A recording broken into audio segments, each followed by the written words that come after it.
시편 26편의 말씀으로 이 전체 26편의 내용을 다윗의 시를 통하여서 말씀을 살펴보기를 원합니다. 시편은 상당수 다윗이 쓴 시가 많습니다. 시편의 특징은 노래이기도 하고 기도의 고백이 되기도 합니다. 그래서 예전부터 이 교회에서 많이 쓰여진 예전에 쓰여진 그 찬양 시입니다. 그래서 예배의 예식이나 어떤 형태에서 시편의 한 편을 따서 그대로 고백하고 교독하기도 합니다. 그래서 우리의 신앙 고백을 같이 확인하고 또 하나님께 올려드리는 고백이 됩니다. 그래서 여러분들 시편의 한 편씩들을 하루에 읽는 것은 굉장히 큰 신앙의 실천이 됩니다. 그래서 그 중에 26편은 다윗의 인생 가운데 하나님께서 하신 일을 돌아보면서 자신이 어떻게 살아가고 있고 또 우리가 어떻게 살아가야 하는지를 고백해 주고 있습니다. 다윗의 인생의 고백을 통하여서 하나님께서 우리에게 어떻게 행하시는지를 발견하게 되죠. 그 주제 가운데 하나가 바로 올바르게 사는 것입니다. 여러분, 올바르게 사는 기준은 무엇입니까?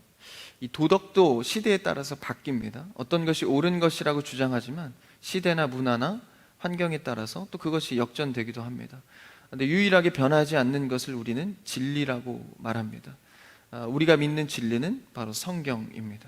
성경의 방법대로 살아가는 것이 올바른 것일 텐데 그런 방법 중에서 그 큰 틀에서는 우리가 어떤 삶을 목적을 두고 살아가야 하는지 다윗의 인생을 통해서 배울 수 있는데요. 한번 1절 말씀을 읽어볼까요? 1절, 오늘 시편의 1절입니다. 없나요? 같이 읽어볼까요? 시작. 내가 나의 완전함에 행하여 싸우며 흔들리지 아니하고 여호와를 의지하여 싸우니 여호와여 나를 판단하소서. 다윗이 아마 이 시 고백으로 볼 때 자신의 삶의 역경과 환난을 통해서 하나님을 만난 뒤에 하는 고백으로 보여집니다.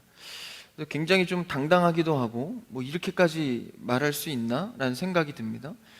내가 나의 완전함으로 행하였다, 흔들리지도 않았고 여호와를 의지했다라고 강력하게 표현하고 있는데, 사실 이것이 다윗이 좀 교만해서 이런 고백을 했나라고 오해할 수도 있지만 사실 여기서 완전함에 행하였다라는 것은 우리가 생각하는 그냥 자신의 완벽함을 두고 난 행했다라는 표현은 아닙니다.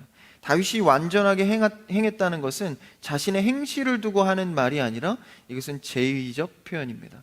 그러니까 다시 말하면 예배, 제사를 드릴 때 쓰는 표현으로 말하고 있는 것이죠. 그러니까 다시 말하면 제물을 하나님께 드릴 때 나는 한 점 부끄럼 없이 완벽하게 드렸다라고 표현하고 있는 것입니다. 그러니까 내 삶의 도덕성은 어떻게 평가될지 모르지만 난 하나님을 예배하고 하나님께 제물을 드리는 것에 한해서는 완전했다라고 표현하는 것이죠. 다시 말하면 내 삶에서 최우선순위는 하나님을 예배하는 것에 두었다. 나는 그것을 완전함이라고 생각한다. 그러니 이것에 대해서 하나님 나를 평가해 주십시오. 이 고백을 하고 있는 것이죠. 그러니까 다윗은 삶을 통해서, 역경을 통해서, 하나님과의 관계를 통해서 뭘 아는 겁니까? 하나님이 뭘 원하시고 무엇을 중요하게 판단하시는지를 체감적으로 알게 된 것입니다. 그 뒤에 고백하는 것이 오늘 26편의 말씀이 되는 것이죠. 그래서 이 제사를 드리는 제의적 표현으로 완전함으로 행했다라는 겁니다. 다윗이 어떻게 완전한 행함이 있겠습니까? 그의 삶에는 실수와 고난과 그리고 죽음의 위협으로부터 수많은 갈등 속에 살았던 인물입니다. 왕이라고는 하지만 그는 이 성도로서 굉장히 많은 환난을 겪게 되죠. 그리고 그 결정적인 사건이 무엇이었습니까? 이 밧세바 사건이죠. 남의 아내를 저열한 방법으로 취한 사건. 그것을 놓고 이제 자신은 깨닫지 못하다가 이제 하나님 앞에 깨닫고 회개하게 됩니다. 그래서 하나님 앞에 흠도 티도 없이 산 것을 완전하다 말하는 것이 아니라 자신이 하나님께 대한 제사의 제물의 태도를 말하고 있습니다. 그래서 그것을 나는 하나님을 철저하게 의지하였다라고 고백하고 있는 것이죠. 노아도 마찬가지입니다. 창세기에 나오는 이 노아도 하나님께 의인이라고 평가를 받죠. 근데 그 노아의 의인의 평가는 사실 그의 도덕적인 삶에 있지 않았습니다. 하나님이 온전하고 완전하다고 할 때는 그것은 오늘 1절의 고백처럼 하나님을 전적으로 의존하는 자를 말하는 것입니다. 하나님이 말하는 의인, 하나님이 평가하는 하나님의 사람은 하나님을 전적으로 의지하는 자입니다. 굉장히 심플하죠? 사실 우리의 이 신앙생활은 굉장히 심플합니다. 하나님을 전적으로 의지할 거냐? 내 힘으로 살 것이냐? 이 기로 앞에서 우리는 수많은 상황과 갈등을 하게 되는 것이죠. 그래서 오늘 다윗은 확실하게 고백합니다. 나는 하나님을 의지하는 문제에 있어서만큼은 완전하게 행했다. 뭘로 표현합니까? 예배로 나는 확인했다. 내 삶의 최고의 순간을 예배라고 완전하다고 생각했기 때문에 나는 그것이 여호와를 의지하는 삶이다. 그러니까 이 삶을 여호와여 나를 판단하소서. 알고 있는 거죠. 하나님이 무엇에 대하여서 판단을 하는지. 그러니까 하나님이 우리에 대하여서 무엇을 보는지 우리는 알아가야 합니다. 그래서 나를 판단하소서, 이 명분은 이제 뒷절에 가서 더 확실하게 보여집니다. 어쨌든 다윗은 이 죄인을, 자신이 죄인임을 깨닫고 하나님을 의지할 수밖에 없는 존재인 것을 알게 된 것이죠. 그런 고백으로 오늘 시편에 고백을 하고 있는 것입니다. 하나님을 의지하는 자. 여러분, 하나님을 얼마나 의지하고 계십니까? 그러니까 의지할 법한 일만 의지하는 것이 아니라 내 삶을 다해서 예배하고 고민하고 있냐라는 것이죠. 여러분 삶 전부를 하나님께 의지하는 여러분 되기를 축복합니다. 그러한 자리가 어떤 자리일까요? 바로 기도의 자리입니다. 이 시편의 고백은 기도의 고백과도 같다고 모두에 말씀드렸다시피 다윗은 늘 이 기도의 자리, 찬양의 자리, 고백의 자리에 머물렀습니다. 그러니까 하나님을 의지하는 것은 기도의 자리에 자꾸 거하는 것입니다. 삶의 문제를 주님께 온전히 맡긴다는 적극적인 실천은 바로 기도입니다. 기도보다 적극적으로 주를 의지한다는 실천이 없는 것이죠. 여러분, 기도하는 삶을 사시기를 축복합니다. 어떤 일이든 기도하시고, 잠깐 하는 기도도, 그리고 꾸준히 하는 기도도, 정기적인 기도도, 급박하게 하는 기도도, 여러분 삶의 기도가 끊이지 않기를 축복합니다. 그래서 오늘 이 자리에서도 여러분 기도하러 나오신 거 아닙니까? 말씀의 은혜로 기도하는 여러분 되길 바랍니다. 그것이 하나님을 의지하는 것이다. 그래서 나는 그렇게 하나님을 의지하였으니 여호와여 나를 판단하소서. 그러니까 하나님을 의지하는 것만큼 하나님의 최고의 판단을 내리기에 좋은 조건이 없다라는 것이죠. 얼마나 하나님을 의지하고 계십니까? 그래서 조금 더 강한 표현으로 2절에서 말을 이어갑니다. 한번 2절을 읽어볼까요? 2절 시작. 여호와여 나를 살피시고 시험하사 내 뜻과 내 양심을 단련하소서. 그렇게 나를 판단하시고 내가 주를 의지하는 것에 있어서 나는 내 뜻과 내 양심을 이라고 표현합니다. 여기서 내 뜻과 양심은 원어적으로 사실 성경에서 말하는 이 뜻과 양심에서 뜻은 이 육체의 내장 기관 있죠. 뭐 콩팥이라든지 뭐 내장 기관을 말하는 게 내 뜻과 양심입니다. 이것을 의인화시켜서 표현을 하는 거예요. 내가 하나님께 의존하는 것에 있어서 내 속에는 불순물이 없다라는 얘기를 하는 것이죠. 하나님이 나를 판단하실 때, 나를 보시고 시험해 보실 때, 살피실 때 나는 진솔하다, 솔직하다. 1절의 내용을 강화하고 있는 것입니다. 내 연약함을 알기 때문에 하나님을 의지함에 있어서 내 마음은 순수합니다. 내 마음은 진실합니다. 여러분, 하나님 앞에 나아올 때, 기도할 때 진실하게 고백하는 여러분 되기를 축복합니다. 그러니까 하나님 앞에 진실하다는 것은 내가 꾸밈이 없다라는 것은 하나님과 나와의 관계에 절실함이 있는 것입니다. 그래서 내 속에 있는 것들을 진실하게 고백하는 것이죠. 어떤 군더더기를 내려놓고. 그래서요, 우리가 기도하기 가장 좋은 것은 사실 아무도 없는 환경이나 혹은 나 혼자만의 시간이나, 여러분 이런 시간은 반드시 필요합니다. 진실하게, 솔직하게. 그래서 나는 그런 불순물이 없습니다. 하나님께 예배하고 기도하는 것에 있어서 말이죠. 그래서 내 연약함을 알기 때문에 하나님을 의지하려는 이 부분에 대해선 변함이 없고 불순물이 없습니다. 나를 판단해 주십시오. 그러니까 여러분 이 1절 2절을 언뜻 보기엔 교만한 표현, 그렇게 얼마나 대단하게 하나님을 의지하길래 하지만 사실 1절, 2절의 깊이를 보면 이는 다윗은 겸손한 자인 겁니다. 왜요? 자신을 너무나도 잘 알기 때문에 죄인된 자신의 모습을 철저히 봤기 때문에 하나님을 전적으로 의지할 수 있는 겁니다. 여러분, 약하고 마음이 가난할수록 하나님을 전적으로 의지하기에 좋은 죄인의 조건이 됩니다.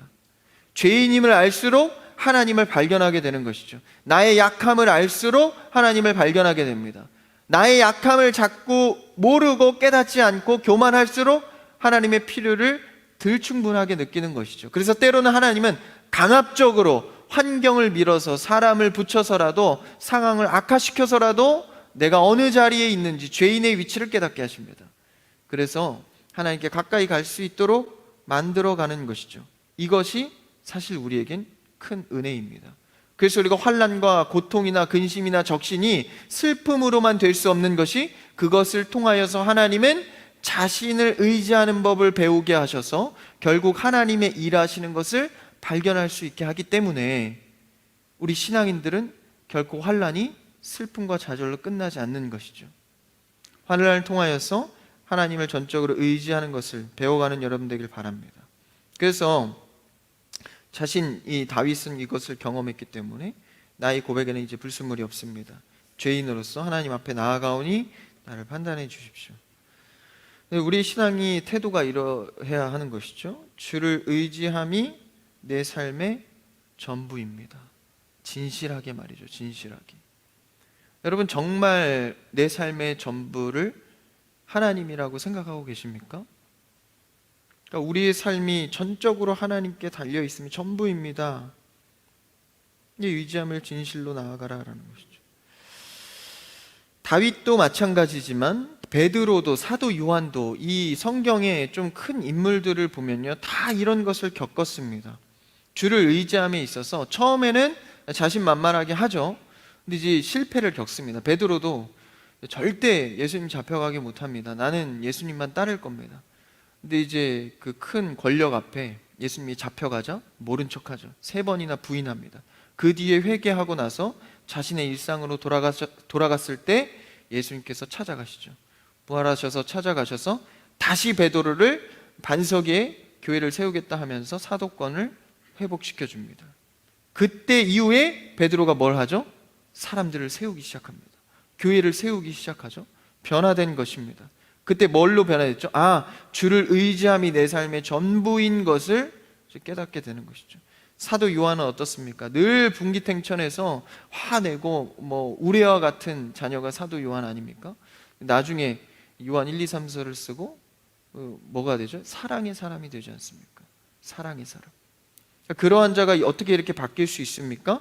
전적으로 주님을 의지하는 것을 깨닫고 바뀌었다라는 것이죠. 전적으로 하나님을 의지하는 것. 다시 말하면 올바르게 살아가는 것이 주님을 전적으로 의지하는 태도다라는 것입니다. 그전에는 이 베드로나 다윗이나 사도 요한도 전적으로 의지하지 못했어요. 자신을 드러내고 막 상대적으로 비교하고, 다윗은 저 여인이 더 좋은 것 같고, 부강한 국가를 보니까 내가 한 것 같고, 나의 업적이 보이고 지붕 위에 올라가서 그런 고백을 하죠. 베드로도 마찬가지죠. 다른 제자들과 비교하면서 누가 더 낫겠냐? 그러한 자신의 군더더기가 붙은 모습으로 살아갈 때는 올바른 삶의 방법으로 살아가지 못합니다. 자꾸 판단이 헷갈리죠. 근데 자신의 추함을, 자신의 약함이 드러나졌을 때, 다윗도 자신의 추함이 드러나고 베드로도 3번씩이나 부인하며 예수님의 말씀이 깨닫게 되고, 사도 요한도 충분한 이 자신의 것을 드러내졌을 때 비로소야 주를 의지하는 것이 올바른 삶이구나를 체험적으로 깨닫게 됩니다. 말씀과 체험이 하나가 되어서 여러분 삶에 큰 변화가 일어나기를 축복합니다. 그게 무엇입니까? 단순하죠. 주님을 전적으로 의지하는 일입니다. 작고 큰 일이든지 무엇이든지 전적으로 의지하십니까? 그것이 오늘 말씀에 나오는 다윗의 고백이다라는 것이죠. 주를 의지하는 삶. 그래서요, 이러한 자들이 이 넘어진 후에 주께 전적으로 의지하게 된 사람들이 다른 사람을 일으키고, 그렇죠? 예수님의 말처럼 베드로가 넘어졌다가 다시 부를 때 너가 사람들을 세우게 된다. 그래서 진짜 사람들을 섬기고 교회를 세우지 않습니까? 그래서 우리는 이 자신을 똑바로 볼 수 있어야 합니다. 내가 얼마나 죄인이고 하나님 앞에 내가 누구인지를 날마다 정확히 알아가야 하는 것이죠. 제가 이제 TV를 잘 안 보지만 말씀을 위해서 봅니다. 보는데 유일하게 몇 가지 보는 것 중에 하나가 백분 토론입니다. 제가 어렸을 때 목사님께서 이 백분 토론을 늘상 보셨거든요. 저는 굉장히 힘들었습니다. 보고 싶은 프로가 어릴 때 많았는데 목사님 백분 토론만 보시니까 왜 그걸 자꾸 보시는지 몰랐어요. 제가 크고 알았습니다. 이 토론이라는 게 상당히 재밌더라고요. 예전엔 사회 이슈를 많이 다뤘는데 요새는 거의 뭐 정치 문제를 많이 다루는 것 같아요. 근데 또 심심치 않게 다루는 사회 문제 중에 하나가 이번에 제가 보게 됐는데 그 표절에 대한 문제에 대해서 얘기를 하더라고요. 유희열 씨인가요? 작가이신데 그 표절 문제로 시비가 붙어서 굉장히 곤욕을 치르고 있는 것 같아요. 근데 그걸 보니까 그 중에 한 그 패널이 나와서 연예인인데 이런 얘기를 하더라고요.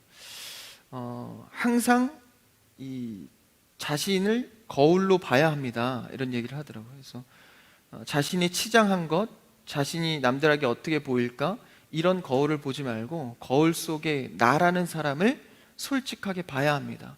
그래서 매일매일 자신을 보면서 어떻게 자신을 단련할지를 고민해야 됩니다. 뭐 이런 얘기를 하더라고요. 신앙인은 아닌 것 같은데 굉장히 핵심적인 얘기를 하더라고요. 우리 신앙도 참 그와 닮아 있습니다. 늘 자신의 뭐 옷 매무새나 내가 어떻게 보일까 뭐 비교하면서 이런 여러 가지의 거울로 보이는 모습을 보는 게 아니라 나라는 자신을 정확히 볼 수 있어야 하는 것이죠. 나라는 누구요? 죄인 말입니다. 죄인의 문제에 대해서 나는 해결할 수가 없고 오늘도 나는 어떻게 살아가고 있는지를 똑바로 그리고 진실하게 봐야 합니다. 그래야 하나님 앞에 비춰낸 나를 발견할 수 있는 것이죠. 오늘도 여러분 죄 앞에 죄인이라는 타이틀로 진실하게 자신을 볼 수 있는 여러분 되기를 축복합니다. 그래야 하나님께 가까이 갈 수 있는 것이죠. 어떻게 해요? 전적으로 주를 전적으로 의지하는 것 말입니다. 그래서 이렇게 하나님을 전적으로 의지하는 태도를 갖는 이유가 있어요. 다윗이 그 이유를 3절에서 말하고 있는데요. 3절을 한번 읽어볼까요? 3절입니다. 시작. 주의 인자하심이 내 목전에 있나이다. 내가 주의 진리 중에 행하여. 그 이유가 뭡니까? 주의 인자하심이 내 곁에 항상 있기 때문입니다. 그래서 내가 주의 진리 중에 행한다는 거예요. 그러니까 다윗은 주의 인자하심을 날마다 경험한 겁니다. 하나님께서 약속하신 인자하심은 내 상황을 뛰어넘어서 역전할 정도로 힘이 크다. 이것을 느낀 것이죠. 그래서 주의 인자하심이 내 목전에 있다. 그래서 난 어떤 상황 가운데에서도 하나님을 의지한다는 고백을 하는 것입니다. 주님이 그분이 인자하시기 때문에. 인자는 뭐죠? 언약적 사랑에 근거하는 것인데, 그러니까 내 상황과 조건과 상관없이 영원토록 나를 사랑하시는 분이다라는 것이죠. 이것을 다윗이 알았다라는 것입니다. 주의 인자하심을 알았다. 그러니까 여기서 알았다는 것은 단순히 지식적 배움이 아니라 자신의 삶으로 만났다라는 것이죠. 여러분, 인자한 하나님을 만나는 여러분 되기를 축복합니다. 그러니까 믿는 것이 무엇입니까? 좋은 믿음은 뭐예요? 하나님을 만나서 누구인지를 깨닫게 되는 것입니다. 이게 좋은 믿음입니다. 여러분, 오늘 하루 하나님을 어떻게 만나셨습니까? 아니면 그냥 하나님 일하시는 대로 따로 내 삶 따로로 그냥 살아가다가 어쩌다 어려운 일이 오면 하나님 찾고 또 기분 좋으면 하나님 찬양하고 이런 게 아니라 하나님이 누구이신지를 날마다의 삶에서 발견해 나가는 것이죠. 하나님이 이 사건을 보니까, 상황을 보니까 하나님 참 인자하시구나. 나를 포기하지 않으시는구나. 하나님은 율법적으로 정확한 분이시구나. 하나님은 이 일을 해결할 수 있는 능력이 있으신 분이구나. 하나님은 위로의 하나님이구나. 하나님은 구제의 하나님이구나. 하나님은 이 일을 해결할 수 있는 분이구나. 그러니까 어떠한 하나님인 것을, 그 속성을 깨달아가는 것이 좋은 믿음입니다. 그래서 이 다윗은 인자한 하나님을 발견했기 때문에 자신이 전적으로 하나님을 의지하기에 충분하다라는 것입니다. 한결같은 그 사랑. 그래서 그것을 어떻게 해요? 진리의 성경을 따라서 알았다라는 것이죠. 주의 진리 중에 행하며, 자신의 행함의 근거가 뭐예요? 진리 중에, 진리 중에. 진리가 무엇이죠? 바로 하나님의 말씀입니다. 여러분, 말씀을 통하여서, 삶을 통하여서 하나님이 누구이신지를 알아가는 여러분 되길 축복합니다. 자신의 개인에 대해서 말이에요. 나에게 말씀하시는 하나님은 누구이신가?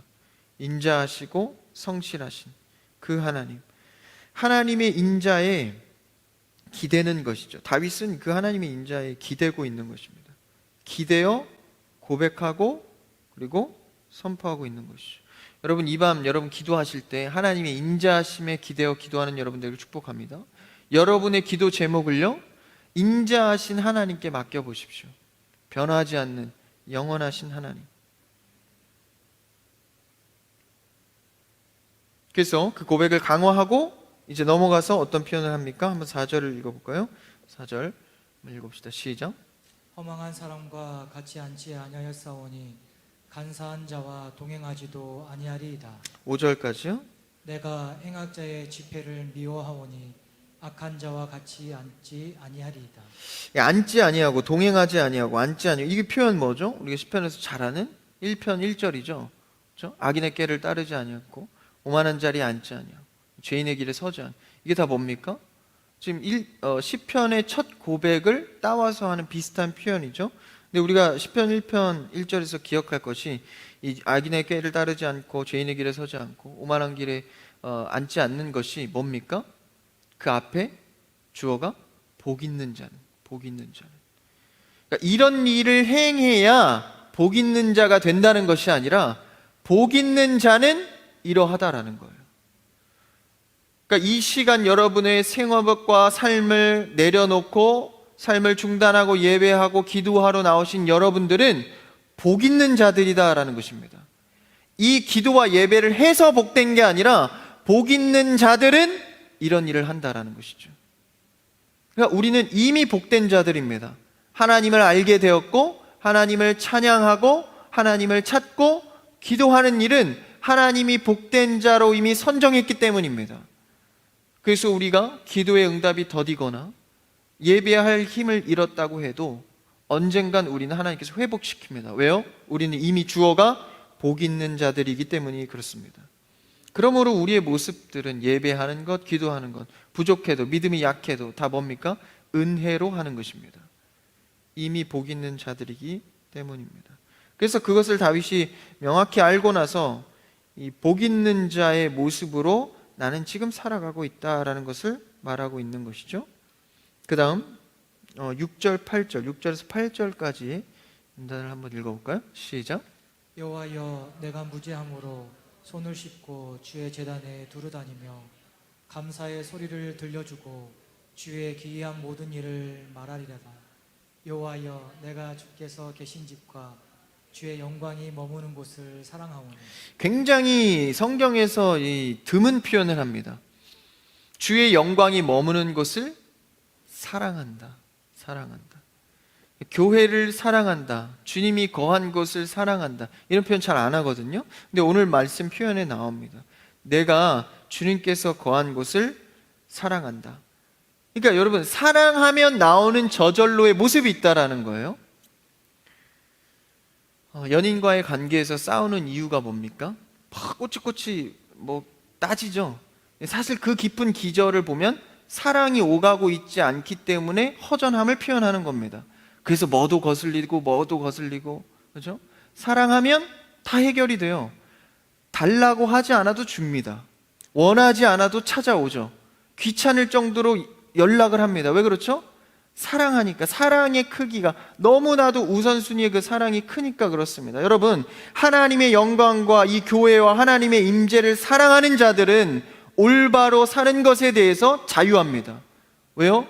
복 있는 자들은 악인의 꾀를 따르지 않고 죄인의 길에 서지 않고 오만한 자의 자리에 앉지 않기 때문입니다. 저절로 된다라는 거예요. 왜? 사랑하니까. 복 있는 자이니까 그렇게 흘러간다라는 것입니다. 그래서요, 우리는 천주교와 이타 다른 종교와 다른 점이 무엇입니까? 율법의 자유가 있습니다. 뭐 지켜, 예배 몇 번, 기도 몇 번 이런 게 아닙니다. 사랑하면 예배하러 나오는 겁니다. 사랑하면 주를 전적으로 의지하는 겁니다. 내 생애보다, 내 성공보다 하나님의 나라의 성공이 중요하니까, 사랑하니까 내 삶을 희생하고 주님을 따르고 예배하는 것입니다.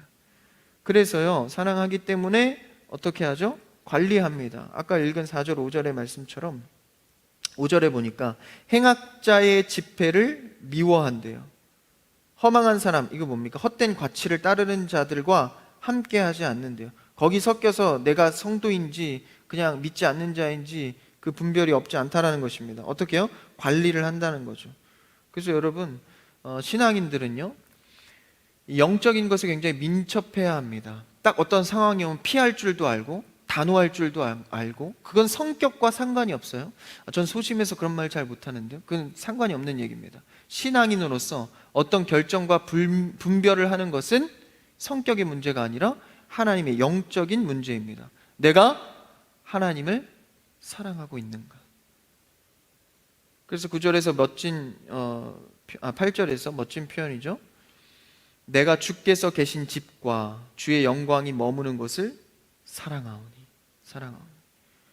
여러분, 예배하는 여러분의 처소를 사랑하는 여러분들을 축복합니다. 사랑하오니. 그래서 이런 고백을 하나님께 드리는 거예요. 하나님 얼마나 사실 이 고백의 찬양을 받으시겠어요. 주님, 내가 주님이 거한 곳을 사랑합니다. 그 삶이 어떻든지 뻔한 거 아니에요? 주님을 사랑한다는데, 그렇죠? 주님이 거한 곳을 사랑한다는데, 주님이 계신 처소를 사랑한다는데 그의 삶을 보지 않아도 뻔한 거 아닙니까? 그런 고백으로 주 앞에 엎드린 여러분들을 축복합니다. 그래서요, 더 이제 확실한 결단을 하죠. 9절에서 마지막 12절까지 한번 같이 읽어봅시다. 9절 시작. 내 영혼을 죄인과 함께 내 생명을 살인자와 함께 거두지 마소서. 그들의 손에 사악함이 있고 그들의 오른손에 뇌물이 가득하오나 나는 나의 완전함에 행하오리오니 나를 속량하시고 베푸소서. 내 발이 평탄한 데에 섰사오니 무리 가운데서 여호와를 송축하리이다. 여기서 한 번 더 11절에 보니까 나의 완전함에 행하오리니, 이것도 같은 제의적 표현이죠. 나를 속량하시고 내게 은혜를 베푸소서. 왜? 나는 하나님을 전적으로 의지하고 내가 하나님께 제물을 흠없이 드리고 있기 때문에. 그래서 나는 이것을 뭐라고 표현하죠? 12절에 내 발이 평탄한 데 섰사오니 라고 표현합니다. 흔들리지 않는다는 거죠. 평탄한 데 서 있을 때 흔들리지 않을 수 있습니다. 그 진리에 나는 든든하게 이 자리를 지키고 있으니 나는 여기서 할 일은 무엇입니까? 여호와를 송축하는 것, 예배하는 것. 내 맘대로 살지 않겠다라는 거예요. 내 발이 하나님 앞에 평탄한 그 진리 가운데 서 있으니, 진리 가운데 서 있으면 뭐합니까? 하나님이 원하는 삶을 사는 것이죠. 그래서 나는 예배하고 송축하는 삶을 살겠다라고 결단하고 있습니다. 말씀을 정리합니다. 오늘 다윗의 고백은 그의 삶의 경험과 그리고 하나님의 만남을 통하여서 올바르게 사는 것이 무엇인지를 강조하고 있습니다. 이것은 하나님을 전적으로 의지하는 삶입니다. 하나님을 전적으로 의지함을 통하여서 내 삶이 전부이신 하나님을 날마다 찬양하고 예배하는 가운데 자신이 어떤 위치이고 죄인임을 날마다 깨달으며 인자하신 하나님을 기대하고 의지하고 있습니다. 여러분, 헛된 것을 따르고 허망한 것에 쫓아가는 그 세상 속에서 우리는 굳건하게 평탄한 자리를 지켜 흔들리지 않는 신앙인이 되기를 축복합니다. 올바르게 사는 것, 하나님을 전적으로 의지하는 오늘 이 밤 또 기도가 되기를 축복합니다.